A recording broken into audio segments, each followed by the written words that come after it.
15 شعبان کی رات کو حضرت عائشہ فرماتی ہیں میں اٹھی تو آپ بستر پر نہیں تھے، تو میں ڈھونڈنے نکلی تو آپ جنت البقیع میں پہنچے ہوئے تھے۔ تو آپ نے دیکھ کر کہا عائشہ تو کیا سمجھتی ہے کہ اللہ اس کا رسول تمہارے ساتھ خیانت کریں گے؟ میں تو بقیع والوں کے لیے آیا تھا دعا کرنے۔ پھر آپ نے فرمایا آج کی رات وہ رات ہے جس میں اللہ تبارک و تعالی بنو کلب ایک قبیلہ ہے جن کے پاس بھیڑ بکریاں بہت زیادہ تھیں، کہا عائشہ جتنی بنو کلب کی بھیڑ بکریوں کے جسم پر بال ہیں ان بالوں کی تعداد کے برابر اللہ تعالیٰ اپنے بندوں کو مغفرت فرماتا ہے، جہنم سے خلاصی فرماتا ہے۔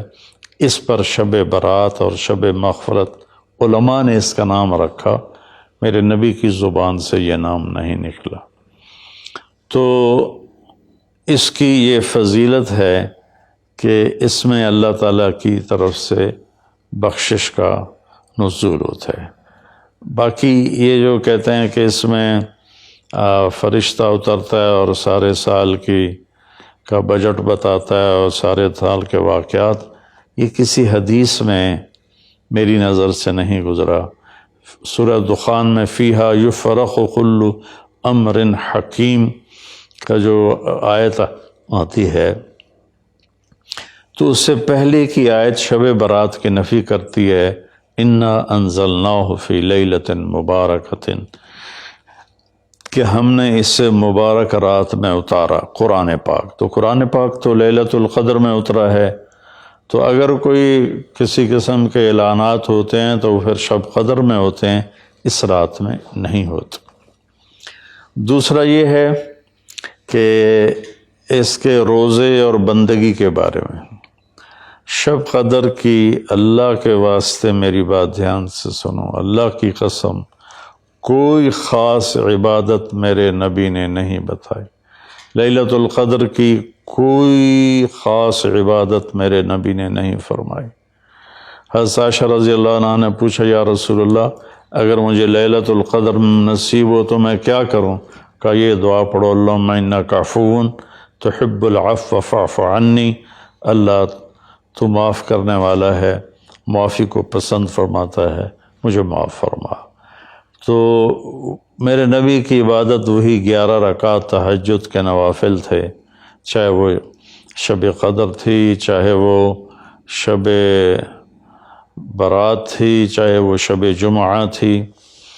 تو اب اس کے نام پر لوگوں نے کیا کیا خرافہ، چونکہ ہم قرآن اور حدیث سے نہیں جڑے، کتابیں لکھی ہوئی ہیں، کس نے لکھی، اس کی سند کیا ہے، اس کی تمیز ہی کوئی نہیں ہے، تو وہ پھر بہت ہی زیادہ 4 رکعت پڑھو، پہلی رکعت میں یہ پڑھو، دوسری میں یہ پڑھو، تیسری میں یہ، چوتھی میں یہ سب بدعات ہیں، ان کا کوئی تعلق نہیں میرے نبی کے کسی بھی فرمان سے۔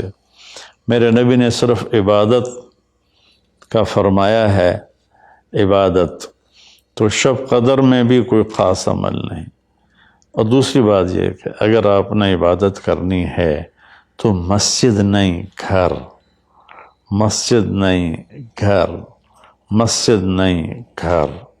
میرے نبی نفلی بندگی گھر میں ادا فرماتے تھے۔ اب شب برات میں صلاۃ تسبیح کی جماعت ہو رہی ہوتی ہے، یہ کتنی بڑی نادانی کی بات ہے۔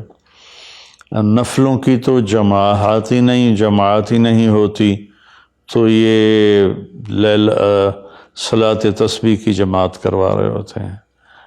نفلی عبادات کے بارے میں اللہ کے نبی کا طریقہ گھر میں پڑھنا ہے، اور اللہ کی طرف سے بھی ہمیں جو اشارہ ملتا ہے فَاذْكُرِ اسْمَ رَبِّكَ وَتَبَتَّلْ إِلَيْهِ تَبْتِيلًا، اپنے اللہ کو خوب یاد کریں اور لوگوں سے کٹ جائیں بالکل، اور سب سے کٹ کے آپ اپنے رب کو یاد کریں۔ وَمِنَ اللَّيْلِ فَتَهَجَّدْ بِهِ نَافِلَةً لَكَ عَسَىٰ أَن يَبْعَثَكَ رَبُّكَ مَقَامًا مَحْمُودًا فَإِذَا فَرَغْتَ فَانْصَبْ وَإِلَىٰ رَبِّكَ فَارْغَب ان ساری آیات کا خلاصہ یہ بنتا ہے کہ نفلی عبادات سنتیں بھی ہوں گھر میں پڑھو، اور خاص طور پر جو ایسی راتوں کی عبادت ہوتی ہے، مسجدوں میں اکٹھے ہونا اور اس رات میں جھنڈیاں لگانا، پھر آتش بازی کرنا، یہ آتش بازی تو بالکل ہی اسراف ہے اور خرافات ہے۔ تو میری گزارش ہے کہ میرے نبی کی جو سنت ہے، آپ نفلی بندگی عبادات اپنے گھر میں فرمایا کرتے تھے۔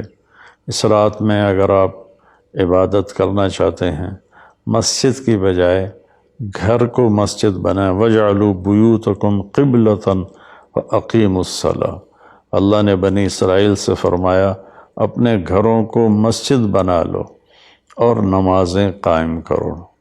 تو ہم بھی اپنے گھروں کو خالی نہ چھوڑیں، اس میں ساری فیملی اکٹھی ہو کے نوافل کا اہتمام کرے۔